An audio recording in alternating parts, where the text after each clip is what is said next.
Good morning, dear students. Today we will continue the topic thermodynamic scale of temperature. इसकी जो भी applications है, last lecture में हमने दो एप्लीकेशंस के बारे में अध्ययन किया है. आज थर्ड एंड फोर्थ जो एप्लीकेशन है उसके बारे में स्टडी करेंगे. थर्ड एप्लीकेशन है कि अज्ञात ताप का मान ऊष्मागतिकीय पैमाने द्वारा ज्ञात करना. अज्ञात ताप का मान ज्ञात करना.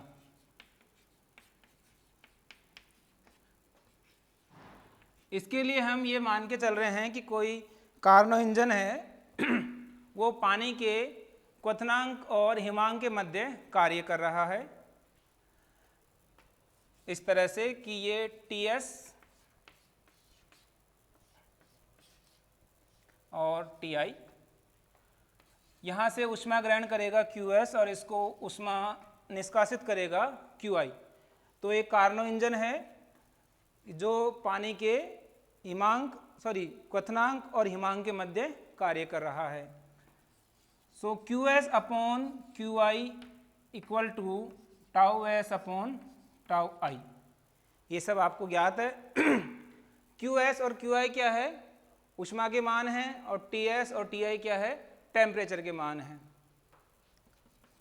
इसको आगे सॉल्व करें तो Qs upon Qi minus 1 equal to Ts upon tau I minus 1. So it will be Qs minus Qi upon Qi or it will be equal to tau s minus tau I upon tau I. Equation number first. अब समीकरण एक में देखिए tau S minus tau I ये किसका difference है? आपके क्वथनांक और हिमांक का डिफरेंस है. So it will be since tau S minus tau I it will be 100. इसलिए समीकरण एक से Q S minus Q I upon Q I equal to 100 upon tau I और यहाँ से टाउ आई का मान निकलेगा 100 Q I upon Q S minus Q I. This is equation number second. तो अभी तक हमने क्या मान निकाल लिया है? हमने ये माना कि कार्नो इंजन जो है हिमांक और क्वथनांक के बीच कार्य कर रहा है तो उससे टाउ आई का मान ज्ञात कर लिया है. अब अज्ञात ताप के लिए हम ये मान के चल रहे हैं कि जो कार्नो इंजन है वह अज्ञात ताप टाउ और हिमांक जो उसका फ्रीजिंग पॉइंट है टाउ और टाउ आई के मध्य कार्य कर रहा है. तो इस स्थिति में क्या होगा? इस ताप पर ऊष्मा Q ग्रहण की जाएगी और इस ताप पर ऊष्मा का निष्कासन कर दिया जाएगा. तो इसके लिए भी क्या स्थिति होगी? Q upon Q I equal to tau upon tau I, जैसे कि पिछले केस में किया था. अब Q upon Q I minus 1 equal to tau upon tau I minus 1. Equation number 3 और इक्वेशन नंबर 4. अब आपको क्या करना है? इस अज्ञात तापमान टाउ का मान निकालना है. किसका मान कितना होगा? तो समीकरण 3 से क्या मान प्राप्त होगा? Tau equal to Q upon Q I multiply by tau I. Equation number 5. समीकरण 5 आपके अज्ञात ताप को व्यक्त कर रहा है. अब समीकरण 5 में समीकरण 2 से मान रख देंगे.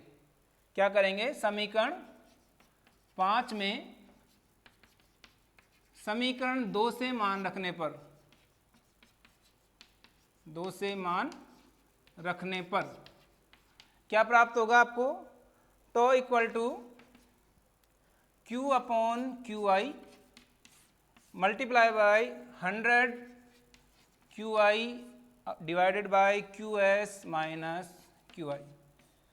सो it will be tau upon 100 Q, this will be cancel out, upon Q S minus Q I. समीकरण नंबर 6. तो यहाँ देखिए समीकरण 6 के द्वारा आप अज्ञात ताप का मान ज्ञात कर सकते हैं। यदि आपको कोई ताप दिया हो, QI किसको व्यक्त करेगा? जो ऊष्मा सिंक को दे दी गई है, और QS जो कि स्रोत से ली गई है, और Q क्या है? टॉ टेम्परेचर पर ऊष्मा का मान है। तो इस तरह से अज्ञात ताप का मान ज्ञात कर लिया है। फोर्थ एप्लीकेशन है कि ऊष्मा गतिकीय ताप पैमाना और आदर्श गैस ताप पैमाने में क्या रिलेशन है, वो एक दूसरे के समतुल्य हैं या उनमें कुछ डिफरेंस है। अब आदर्श गैस ताप पैमाने में क्या होगा? आदर्श गैस समीकरण का पालन किया जाता है। आदर्श ताप पैमाना तथा ऊष्मागतिकीय ताप पैमाने में संबंध, तथा ऊष्मागतिकी ताप पैमाना, इसमें हम रिलेशन निकालना चाह रहे हैं। अब आदर्श गैस ताप पैमाना, आदर्श गैस समीकरण PV/RT और we can say T = PV/R इस पर कार्य करता है। तो हम ये मान के चल रहे हैं कि जो इंजन की दक्षता है it will B TI/TS, 1 - TI/TS होगी यदि इंजन आपका इस हिमांक और इस क्वथनांक पर कार्य कर रहा है। ठीक है, इसी प्रकार दूसरे ताप पैमाने पर 1 - τI/τS, ये दक्षता होगी इक्वेशन नंबर 2, इक्वेशन नंबर 1। ये बात कर रहे हैं हम आदर्श गैस ताप पैमाने की, और ये बात कर रहे हैं हम ऊष्मागतिकीय ताप पैमाने की।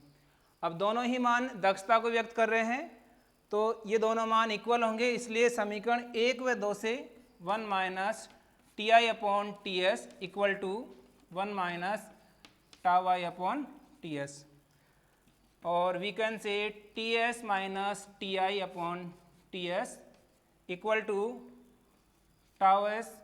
- τI/τS। समीकरण नंबर 3। अब समीकरण नंबर 3 में ये जो डिफरेंस है TS - TI और τS - TI, it will be 100, क्योंकि ये हिमांक और जो क्वथनांक है उसका अंतर है। तो समीकरण 3 में दोनों ही मान बराबर होंगे, इसलिए TS = क्या होगा? τS आपको प्राप्त होगा। समीकरण नंबर 4। तो समीकरण 4 की क्या इंपॉर्टेंस है? समीकरण 4 से हम ये देख रहे हैं कि दोनों ही ताप पैमाने पर जो उसका बॉइलिंग पॉइंट है उन दोनों के मान बराबर हैं, और इसी प्रकार τI = TI, समीकरण नंबर 5, इनके मान प्राप्त होंगे, क्योंकि जो नीटा है वो 1 - TI/TS है, और नीटा क्या है? 1 - τI/τS। तो जब ये दोनों मान बराबर है समीकरण 4 से, तो TI = τI भी प्राप्त होगा। और इसी प्रकार जो 1 डिग्री का मान है, 1 डिग्री का जो मान है वो भी क्या होगा? इन दोनों ताप पैमानों में बराबर होगा। तो इन तीनों ही चीज़ों से कौन कौन सी? ये तो हो गया इसका क्वथनांक, वो हो गया इसका हिमांक, और 1 डिग्री का मान। अब चूंकि ये तीनों ही मान दोनों ताप पैमानों में बराबर है, तो हम कह सकते हैं कि दोनों ताप पैमाने हैं कौन कौन सा? ऊष्मागतिकीय ताप पैमाना और आदर्श गैस ताप पैमाना। तो these are the equal scale of temperature. ठीक है, ये इसकी इंपॉर्टेंट प्रॉपर्टी है कि दोनों के मान बराबर है। तो इस तरह से हमने इस वीडियो में जो थर्मोडायनेमिक स्केल उसकी प्रॉपर्टीज और उसकी इक्विवेलेंस दूसरे पैमाने से ज्ञात करी है।